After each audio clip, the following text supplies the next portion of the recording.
15 minutes from the end of this match, with England still trailing 1-0 and the clock ticking down toward what would have been an extraordinary and deeply embarrassing World Cup elimination at the hands of a team making their first ever appearance in a knockout round, something shifted in the energy and the momentum of the game. Declan Rice, who had been one of England's better performers throughout the contest, delivered a cross into the penalty box that found Harry Kane in the kind of position that England's all-time leading scorer has been finding himself in his entire career. The right place, the right moment, the ball arriving at exactly the right height for a man whose heading ability and penalty box instincts are among the finest that England has ever produced. Kane rose. Kane headed. And the net rippled at the back of the Atlanta Stadium goal as England finally, mercifully pulled level at 1 all in the 75th minute. The relief in the stadium was palpable and immediate. The tension that had been building through more than an hour of Congolese defensive heroics and English attacking frustration released itself in a roar of noise from the England supporters, who had been watching this match through their fingers for the better part of an hour. But Kane was not finished. England were not finished. And DR Congo, having defended with such extraordinary discipline and courage for so long, suddenly found themselves chasing a game rather than protecting a lead. And that shift in dynamic changed everything about the way the final minutes of this contest unfolded. 4 minutes from the final whistle, with the score level and the match seemingly heading toward extra time, England broke forward one more time. The ball arrived to Kane just inside the DR Congo penalty area, not in the classic center forward's central position, but from a slightly wider angle that required a strike of real quality rather than a routine finish. Kane did not hesitate.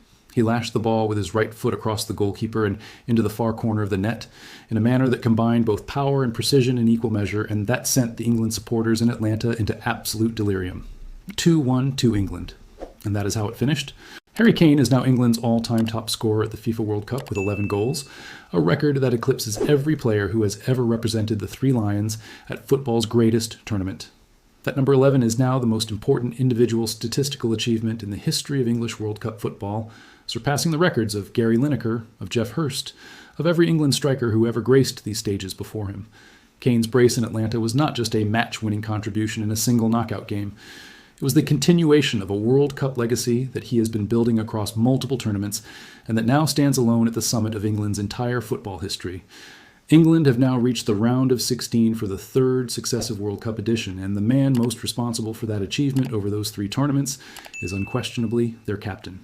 But let us be honest about what this performance means for England's broader prospects in this tournament, because the manner of this victory raises serious questions that will need to be answered before the Three Lions face Mexico in the round of 16.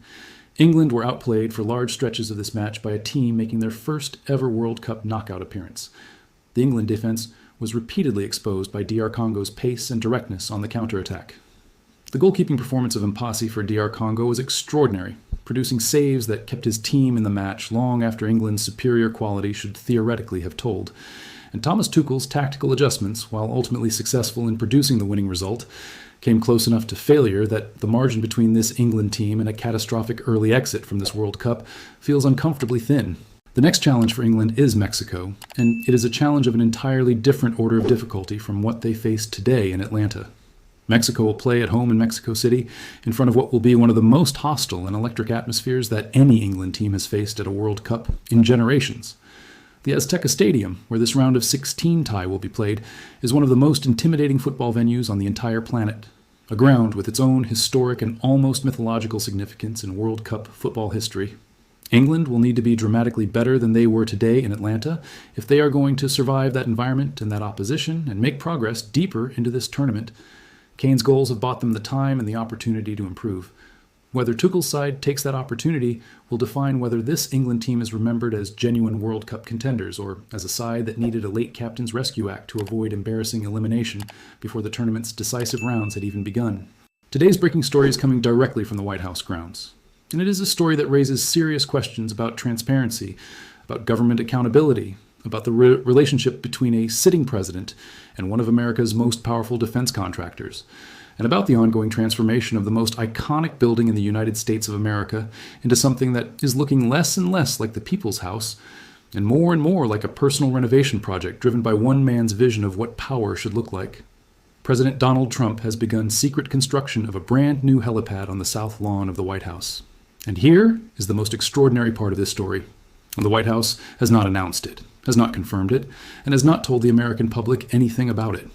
Construction crews were working deep into the night on Monday on the White House's South Lawn, with the entire project fenced off from public view. And the only reason you and I know this is happening right now is because 3 anonymous sources spoke to the Washington Post, because they were not authorized to discuss the project publicly. Let that sit for a moment before we go further. The President of the United States is conducting a significant construction project on the grounds of the White House, which is not his private property, which is a historic landmark owned by the American people, and he has chosen not to tell those people that it is happening. No press release, no public statement, no announcement of any kind. Workers are tearing up the South Lawn at night under the cover of darkness and behind a large fence, and the White House has declined to respond to questions about the project's timing, its total cost, or what it is ultimately going to look like when it is finished. This is not the behavior of an administration that believes it owes the American public transparency about what is being done to one of the most historically significant and symbolically important buildings in the world. The helipad is being constructed near the south portico of the White House, the exact location where American presidents have traditionally stood, spoken to reporters, and boarded Marine One for presidential travel for nearly 7 decades. The helipad will be located near the south portico, the traditional landing site for Marine One, the call sign for whichever helicopter is transporting the president. This specific location matters because it is one of the most photographed and most recognizable spots in all of American political life. Every image of a president walking across that lawn toward a waiting helicopter, every press gaggle shouted over the noise of rotor blades, every moment of American presidential history captured in that setting. All of that is now being permanently altered by a construction project that the administration did not see fit to inform the public about before breaking ground. The stated reason for building this helipad is a technical one, and it is a reason that has actually been discussed in government and military circles for some time, so it is worth understanding clearly before we get to the controversy surrounding it. The new helipad is intended to address a long-running problem. The new generation of Marine One helicopters runs the risk of burning the lawn. The specific helicopter at the center of this issue is the VH-92A Patriot, a new generation presidential helicopter manufactured by Sikorsky Aircraft, which is owned by the defense giant Lockheed Martin. Unlike the older Marine One models that have been landing on the White House's grassy south lawn for decades, the VH-92A Patriot has an exhaust system that would likely scorch the grass. The exhaust vents on this new helicopter are positioned in a way that directs tremendous heat downward onto whatever surface the aircraft lands on, which means that every time the president boards or deplanes from this new helicopter on the White House lawn, the grass underneath risks being burned. This is a genuine operational problem, and it is not a new one. Marine One has a long history of burning grass, but previous administrations have been hesitant to alter the iconic aesthetic of the White House campus to address the problem. Multiple administrations before Trump considered installing a permanent helipad on the White House grounds to resolve exactly this issue, but every single one of them ultimately decided against it. The reason they decided against it is important and revealing. The idea had been dismissed for several reasons, including that it would alter an iconic image, the U.S. president boarding a helicopter on the White House's grassy lawn, that has persisted across administrations for nearly 7 decades. Every president before Trump looked at the idea of permanently altering the South Lawn and decided that the iconic image of the White House was more important than the operational convenience of a concrete landing pad. Trump looked at the same choice and made a different decision entirely, and he made it without telling anyone. Now we come to the detail in this story that transforms it from a simple renovation controversy into something with much more serious implications for how this administration conducts its relationship with powerful defense contractors, and why ethics watchdogs and government transparency advocates are already raising alarm bells about what this project represents beyond its stated operational purpose.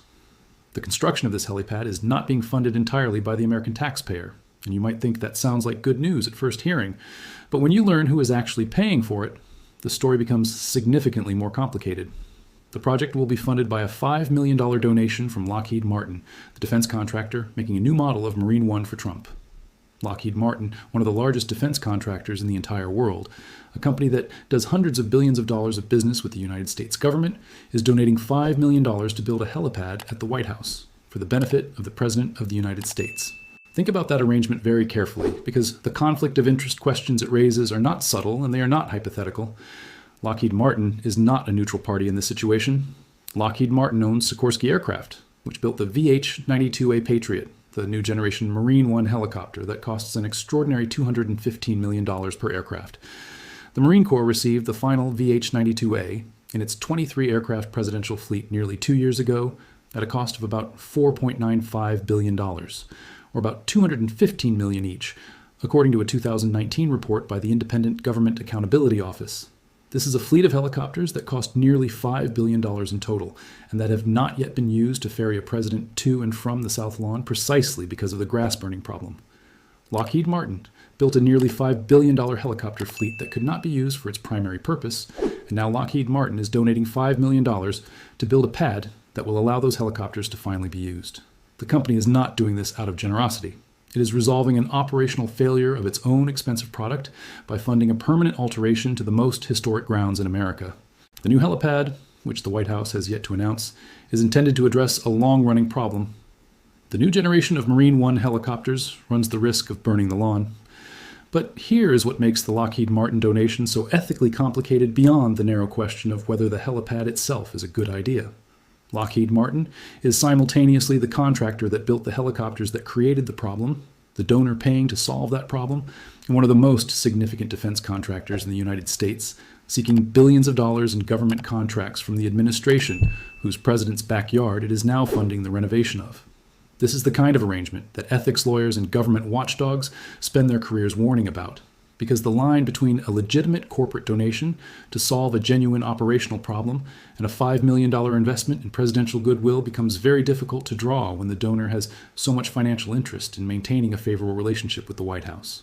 The White House wants the helipad to be 100 feet in diameter with a presidential seal in black granite, according to the New York Times.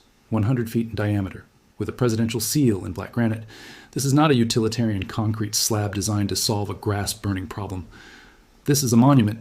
This is a statement about presidential power and presidential aesthetics that will permanently alter the visual landscape of the South Lawn in a way that will be visible to every tourist, every foreign dignitary, and every television camera that has ever captured the image of the White House from its southern side.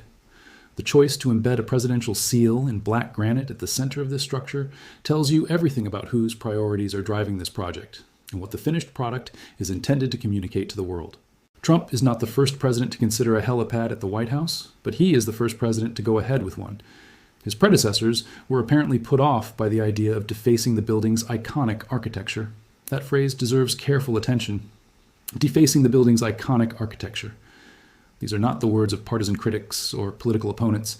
These are the words used by people who have studied the history of the White House, who understand what the South Lawn represents in the American national imagination, and who believe that the decision to permanently alter that landscape is one that deserves public debate, public input, and public announcement before a single shovel of earth is turned over at night behind a large fence while the American public sleeps.